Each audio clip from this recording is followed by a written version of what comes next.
Polity हम शुरू कर रहे हैं कॉन्स्टिट्यूशन। ये टॉपिक हर फील्ड के लिए ज़रूरी है। और जो देश संचालित होता है, जो किताब जिस पे देश चलता है भारत, वो किताब के बारे में आपको जानना ज़रूरी है, क्योंकि वही किताब है जो इस देश के शासन का मूलभूत सिद्धांत है। तो पहले हम परिभाषा से देखते हैं कि परिभाषा क्या कहता है, कि संविधान किसको कहते हैं। तो संविधान, कॉन्स्टिट्यूशन, संविधान उन प्रावधानों का समुच्चय है जिसके आधार पर किसी देश का शासन चलाया जाता है या किसी देश का शासन संचालित किया जाता है। यानी कि किसी देश का शासन चल रहा है तो किसी संविधान के तहत चल रहा है। पहले राजा शासन करते थे तो राजा का वचन ही शासन था। जैसे कि बाहुबली में कहती है वो राजमाता शिवगामी देवी कि मेरा वचन ही है शासन। जो राजा बोल देगा वो कानून होगा। पर युग में ये चीज़ें बदली और पूरे लोगों के द्वारा, जो बुजुर्गा वर्ग थे, जो शिक्षित वर्ग थे, उनके द्वारा सामूहिक रूप से एक किताब बनाई गई, नियमों का समूह बनाया गया जिसके तहत किसी देश पर शासन संचालित किया जाएगा। तो संविधान उन प्रावधानों का समुच्चय है जिसके आधार पर किसी देश का शासन संचालित किया जाता है। तो सार्वजनिक जीवन का संचालन किया जाता है। सार्वजनिक जीवन में राजनीतिक व्यवस्था का, आर्थिक व्यवस्था का और सामाजिक व्यवस्था कैसे ये चलेगी तीनों, उसके बारे में उस संविधान में होता है।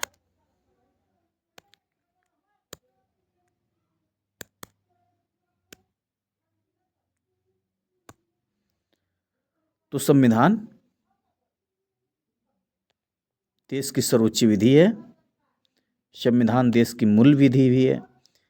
संविधान शक्ति का मानचित्र कहलाता है।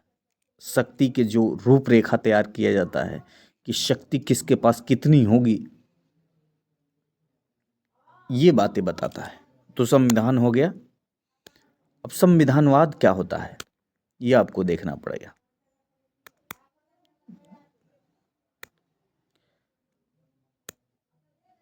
संविधानवाद, संविधानवाद का अर्थ है सीमित शासन तथा सीमित शासन का तात्पर्य है मनमाने शासन का अभाव।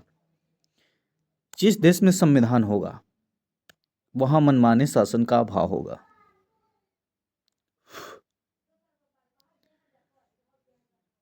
तो सीमित शासन, मनमाने शासन का अभाव।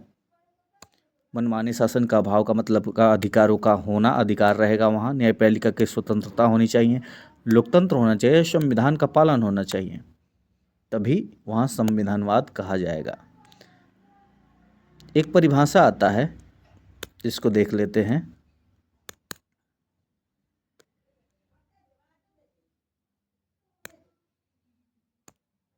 कि जहाँ संविधान होगा वहाँ संविधानवाद भी होगा, जहाँ संविधान नहीं होगा वहाँ संविधानवाद भी नहीं होगा। सामान्यतः जहाँ संविधान होगा वहाँ संविधानवाद भी होगा।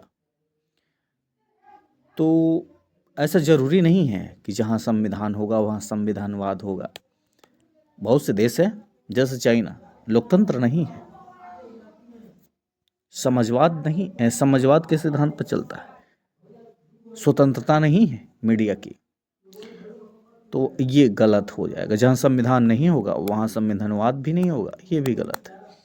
सामान्यतः जहाँ संविधान होगा वहाँ संविधानवाद भी होगा, कह सकते हैं, ये ठीक है। ये फैल क्यों रहा है?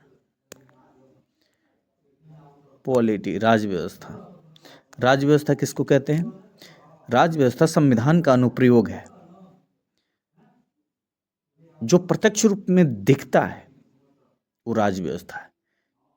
जैसे कि पॉलिटी है, उसका गवर्नेंस रूप है राज्य व्यवस्था। जब संविधान को व्यवहार में लागू किया जाएगा, व्यवहार में जो दिखेगा जो विषय और मुद्दे उभर कर सामने आते हैं, सामूहिक रूप से राज्य व्यवस्था की संज्ञा दी जाती है। राज्य व्यवस्था के प्रमुख तत्व निम्नलिखित है।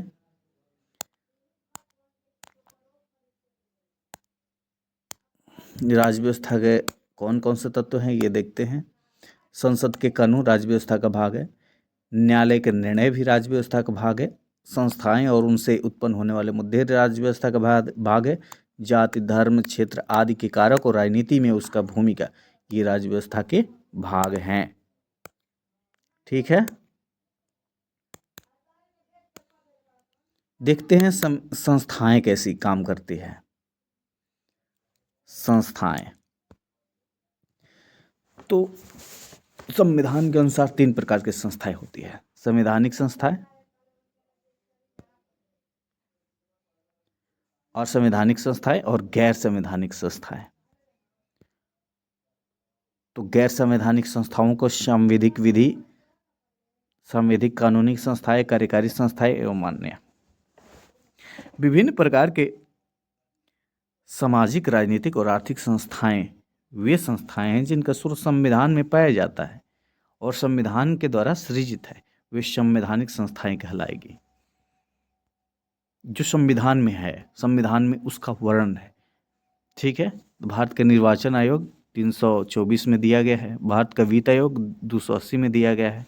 राष्ट्रीय SC आयोग 338 में है। राष्ट्रीय ST आयोग 338A में है।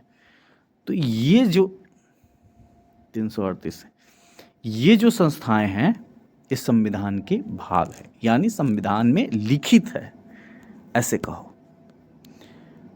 वे संस्थाएं जो संविधान विरोधी हैं असंवैधानिक संस्थाएं कहलाती है। ठीक है, जो संविधान का विरोध करती है, जो संविधान के अनुसार नहीं है।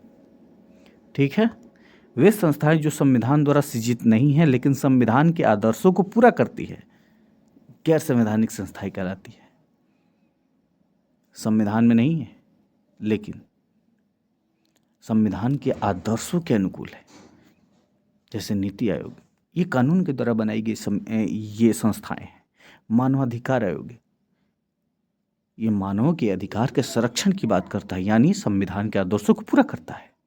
राष्ट्रीय महिला आयोग, महिलाओं के अधिकार की सुरक्षित करता है। ठीक है, संसद विधायिका के कानून से निर्मित संस्थाओं को सांविधिक या कानूनी संस्थाएं कहते हैं। जो कानून से, अगर कोई कानून से संस्थाओं का निर्माण हुआ है, तो जैसे कि कानून से यानी कि संसद में पास हुआ कि हाँ ये कानून होना चाहिए, वो संविधान में नहीं है पर एक कानून में है, तो कानूनी संस्थाएं हैं। राष्ट्रीय मानवाधिकार आयोग कानूनी संस्थाएं, राष्ट्रीय महिला आयोग कानूनी संस्थाएं हैं। राष्ट्रपति कार्यपालिका के आदेश से निर्मित संस्थाओं को कार्यकारी संस्थाएं कहते हैं, जैसे नीति आयोग। ठीक है, संविधान का वर्णन देखते हैं। संविधान का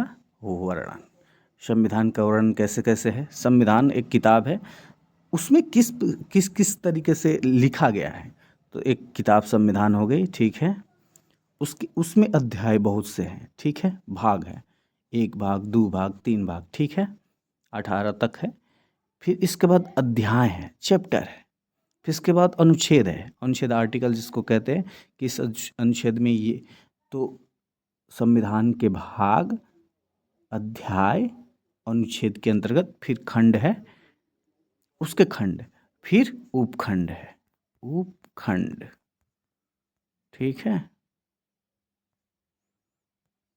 ये उपखंड।